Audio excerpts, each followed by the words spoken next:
Benvingudes i benvinguts a Seguim en Joc, l'espai de l'agrupació Barça Jugadors. Assistirem al tradicional sopar anual de l'agrupació. Viurem la participació dels exjugadors culers als mitjans de comunicació esportius. I repassarem la trajectòria d'un dels davanters sorgits de la Masia a la dècada dels 80, Paco Clos.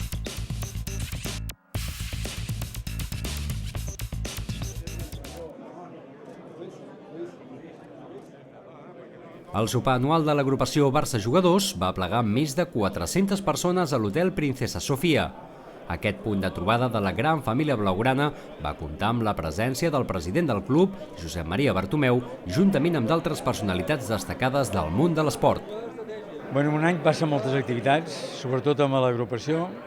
Hem crescut en nombre d'associats, hem reconegut i hem pogut fer presentacions a jugadors del Barça B, de juvenil, i els hem fet socis com a primer equip pel fet de protecció d'aquest 0,5%, que ja sabeu tots que ens ajuda moltíssim a garantir una qualitat de vida al jugador que ho necessita.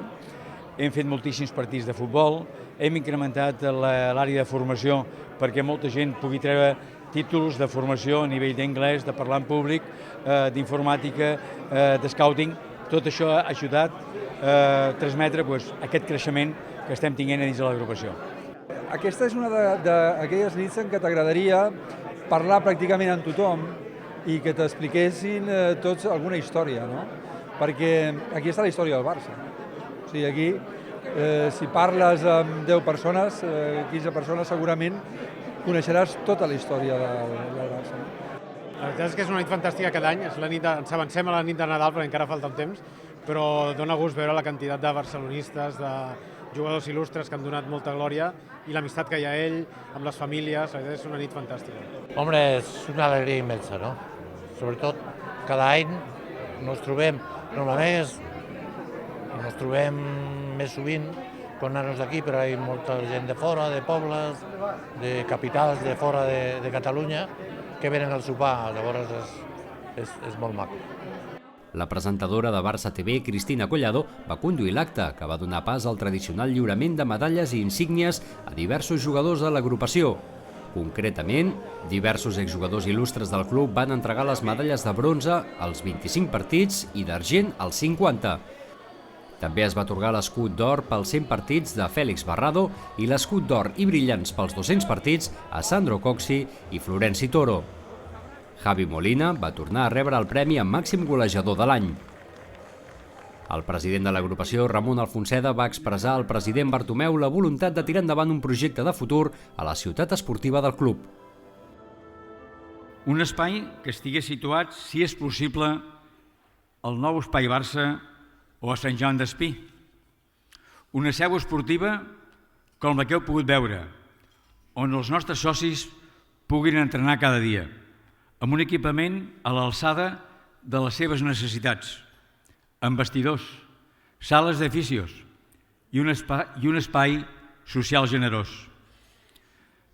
Ja veieu que per somnis no quedem curts, però no volem tallar-nos les nostres aspiracions ni somnis. Ara he vist les imatges del somni de l'agrupació, la veritat no ho coneixia, el Ramon no m'ho havia explicat abans, sabia que hi havia unes converses amb el Jordi Moix, directiu de Patrimoni. Ramon, jo t'agafo la petició, realment és ambiciós, però és realista i realment crec que amb el que feu caldria que tinguéssiu també un lloc, per què no, a la ciutat esportiva, on sigui el vostre lloc, que sigui el lloc on tingueu la seu social, diríem, esportiva de l'agrupació. Finalment, el sopar va comptar també amb la presència de l'alcalde de Barcelona, Xavier Trias.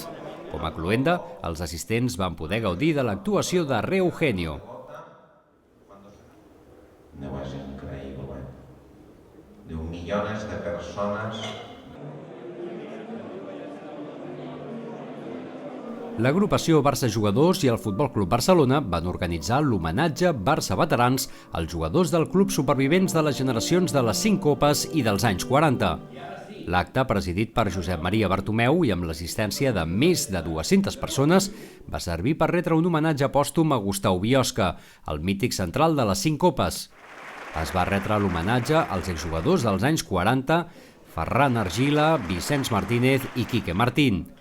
A més del mateix Biosca, també van rebre un reconeixement als membres de les 5 copes Josep Duró, Miquel Ferrer, Jaume Peiró i Joaquín Tejedor. Els exjugadors homenatjats van rebre una reproducció del monument als jugadors del Futbol Club Barcelona, inaugurat fa poques setmanes al recinte de l'estadi i que és obra de l'escultora Rosa Serra. Era una generació de jugadors que va haver de començar en un moment molt dur, just després de la Guerra Civil, en el que tot era molt complicat, des de les infraestructures, els desplaçaments, tot plegat, i ells es movien amb moltes dificultats i, malgrat això, doncs va ser una generació que va saber superar aquestes adversitats, començar a construir un equip que va començar a partir de l'any 44-45 a guanyar una lliga, a guanyar-ne després el 47-48 i fins a construir l'equip de les 5 copes, que és el primer gran equip del Barça que aconsegueix, a més, un títol europeu com és la Copa Llatina, que seria l'equivalent a l'època de la Copa d'Europa. Recordes moltes coses, són molts anys, i un se sent barcelonista des que era així.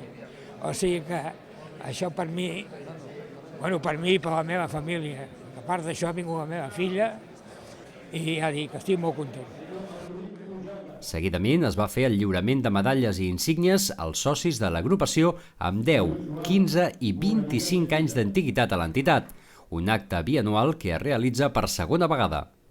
Aquesta gent es mereixen aquest homenatge mentre estigui en vida. Si no estan aquí amb nosaltres, l'impacte, l'efecte de l'homenatge no és el mateix. Per això hem d'intentar fer sempre homenatge amb els exjugadors mentre estiguin en vida, perquè ells també gaudiran directament d'aquest reconeixement que li fa el Barça. Més de 100 membres, socis i simpatitzants de l'agrupació van rebre la distinció corresponent, com l'exjugador Carles Busquets o l'expresident del Futbol Club Barcelona, Josep Lluís Núñez, o el mateix presentador de l'acte, l'speaker del Camp Nou, Manel Vic.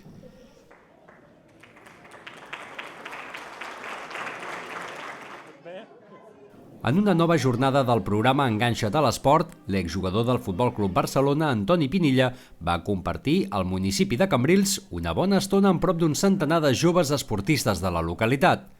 L'acte va comptar amb la benvinguda de l'alcaldessa de Cambrils, Mercè Dalmau, i el regidor d'Esports, Josep Lluís Hortoneda. L'exdavanter va parlar de sacrifici, compromís i tolerància als errors. Jo a la meva vida, us ho he dit, he fallat un munt de gols. He tingut frustracions, m'he emprenyat i tal, i al final què fas? Aixecar-te i seguir, perquè sempre hi ha una nova oportunitat. Sí o no? Sí? Tothom s'equivoca, no li hem donat tanta importància amb això. Hem d'intentar fer les coses bé, donar el millor de nosaltres mateixos, cadascú de nosaltres, però al final tothom comet errades. Durant la xerrada, els joves van poder reflexionar sobre la importància de no centrar tota la seva atenció només en l'activitat esportiva, sinó també dedicar-se a la família, estudis, amics i altres activitats. Antoni Pinilla també els va parlar sobre la necessitat de tenir un criteri propi, ja sigui per ser autocrític com també per manifestar les opinions respecte a les decisions de l'entrenador o l'àrbitre, però sempre amb respecte. A vegades hi ha coses que no m'agraden. Algú que em diu alguna cosa, un que juga a la mateixa posició que jo i juga i jo no jugo, m'emprenyo per qüestions d'aquest tipus. Això què vol dir? Que jugant en un equip de futbol hem dit abans que és respectar la meva visió, el que jo penso, i el que pensa l'entrenador, el que pensa l'àrbitre, el que pensen els pares i sobretot el que pensen els meus companys. I això és importantíssim. La xerrada té l'objectiu de fomentar l'esport i evitar les conductes de risc.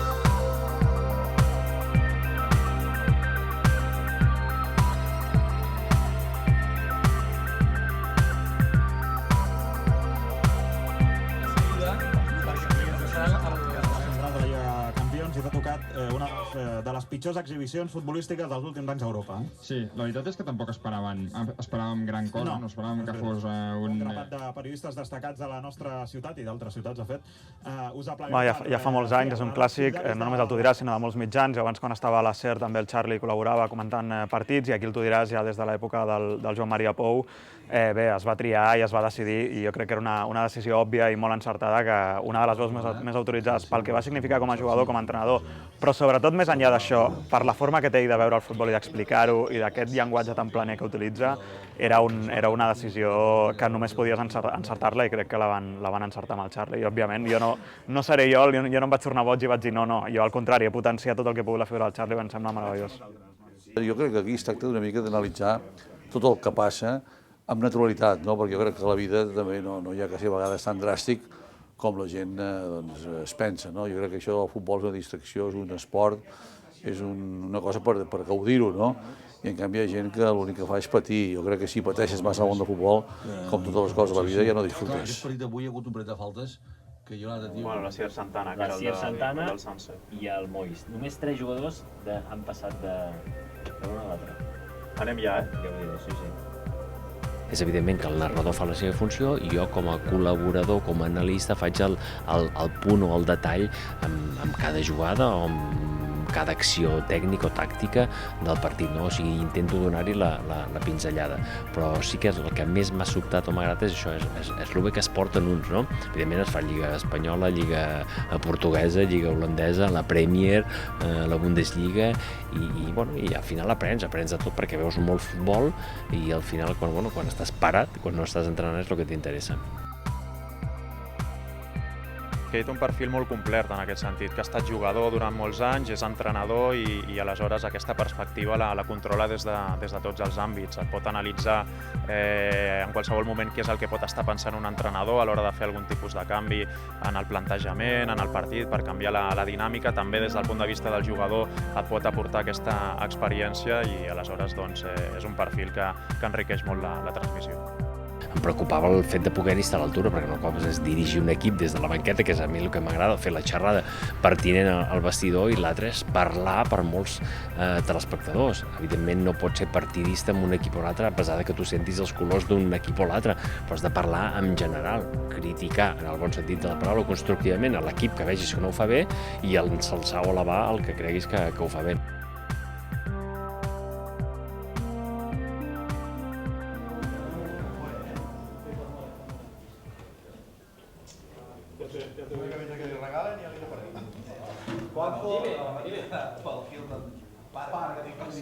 Som una família, s'incorpora molta gent al llarg d'aquestes temporades, però moltes vegades coincidim els tertulians i fas una relació i la veritat és que ens ho passem molt bé, jo gaudeixo d'aquesta experiència i és ja t'he dit que ja fas una relació amb la resta de contertulians i amb la gent de l'equip i la veritat és que et fa sentir molt a gust. Sobretot, de tot el que et dic, d'acord, però jo crec que el fet diferencial és que el Barça... Intento aportar comentaris tècnics sobre el joc de futbol, el joc de l'equip, del Barça en aquest cas, i de situacions que es poden donar dins del vestidor, però d'una vessant una mica més tècnica, no? I jo deixo més la vessant de l'opinió, tot i que evidentment també faig opinió, però més per la gent que es dedica a això, que són els periodistes. I no s'adapten a la velocitat de pilota.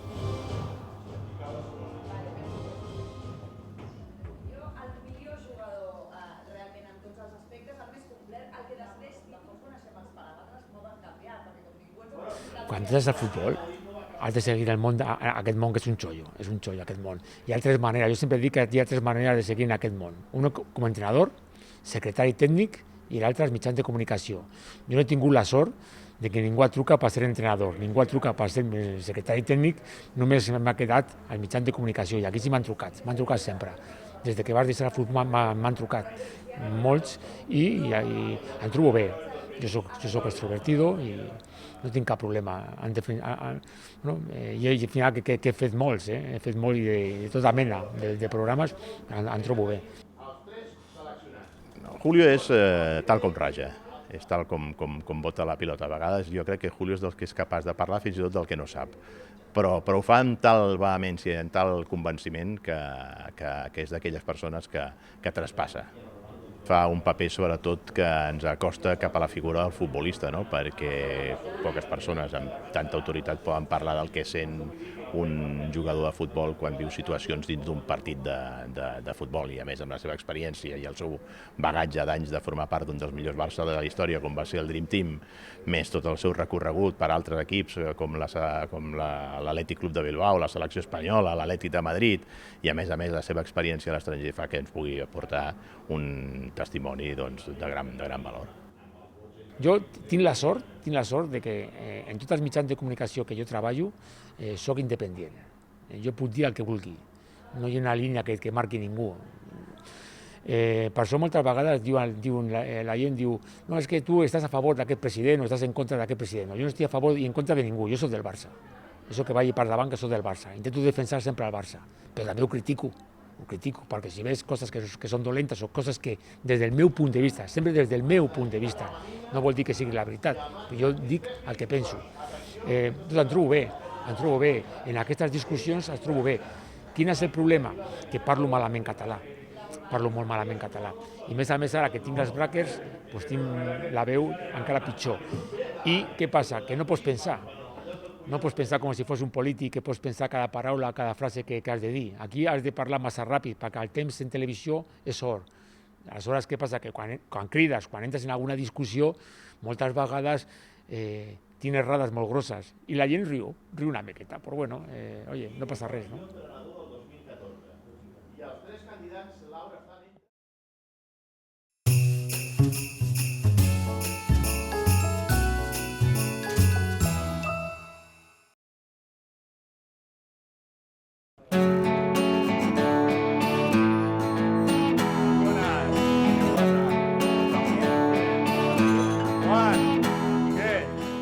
Para mí fue una experiencia sensacional. O sea, yo estaba jugando aquí en Mataró en un club que se llama Juventus AC y bueno, pues de golpe y porrazo me dicen desde el club que el Barcelona está interesado en mí y que bueno, que tengo que ir a jugar unos partidos con el Barcelona, a hacer un torneo.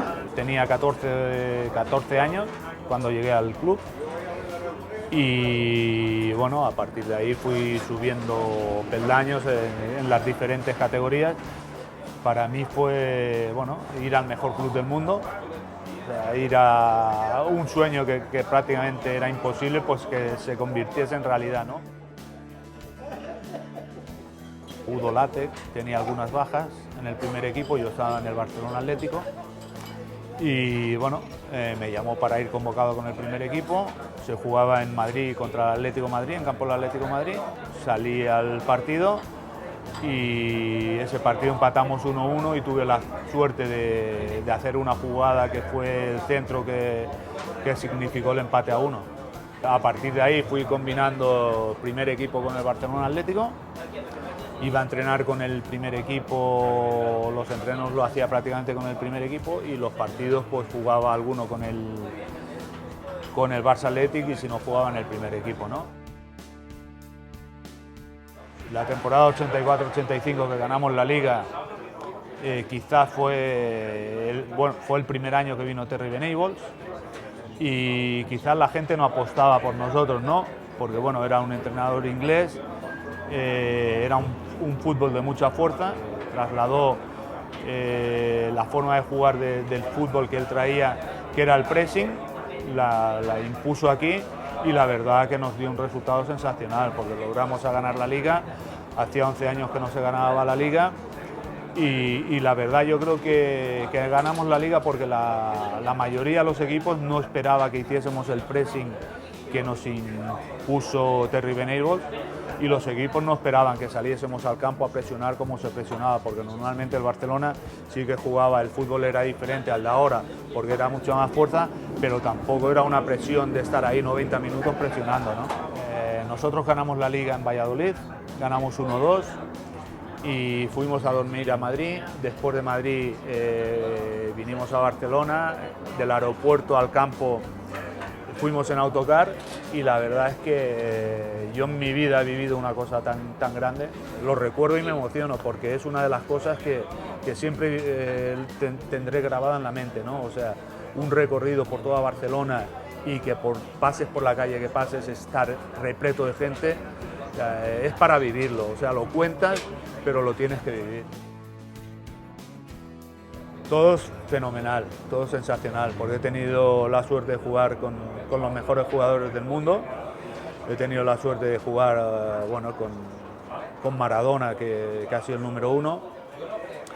He tenido la suerte de jugar con Schuster, con Rojo, que para mí es como mi hermano. Vivir con jugadores de élite, con cracks, porque claro, tú a su lado no te sientes insignificante, o sea, ellos son cracks y tú, bueno, eres un currante, un trabajador, ¿no?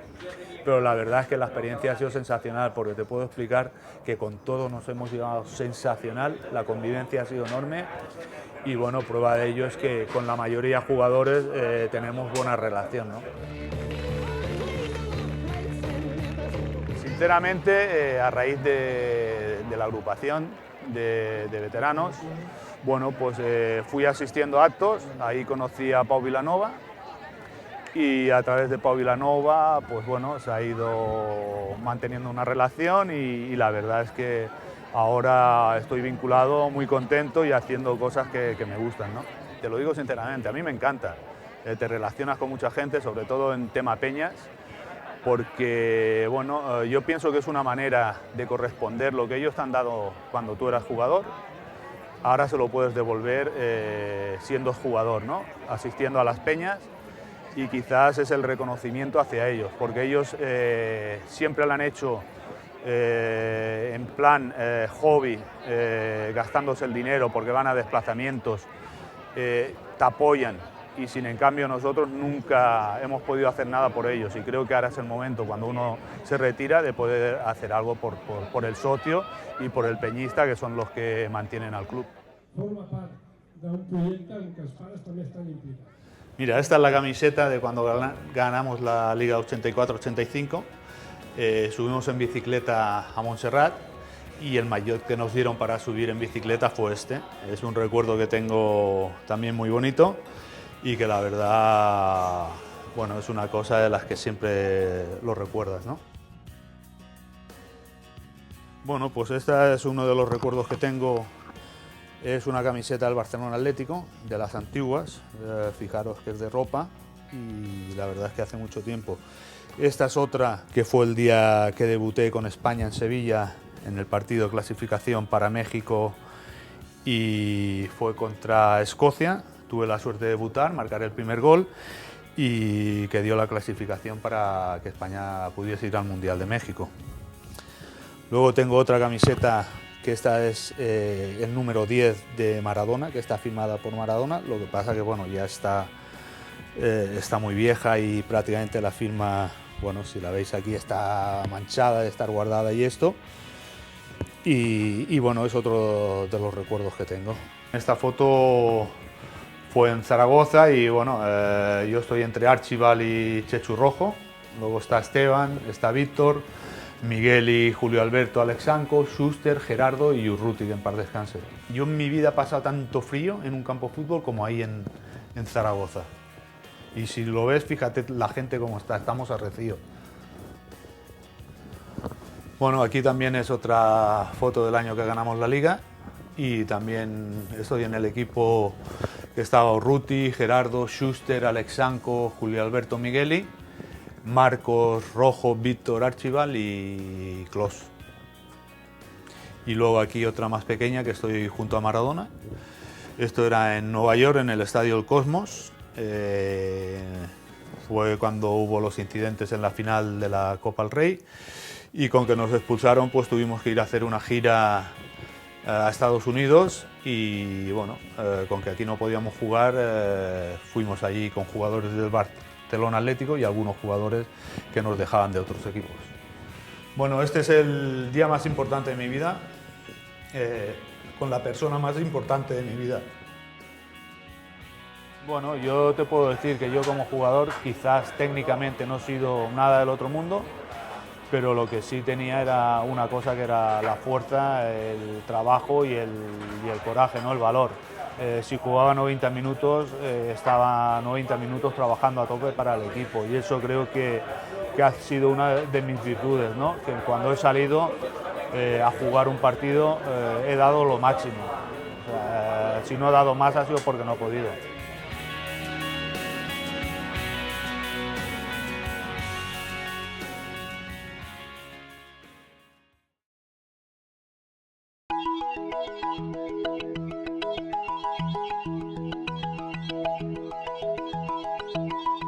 Amb les imatges de la trobada organitzada per la penya blaugrana de Viladecans amb l'agrupació, acomiadem el Seguim en Joc.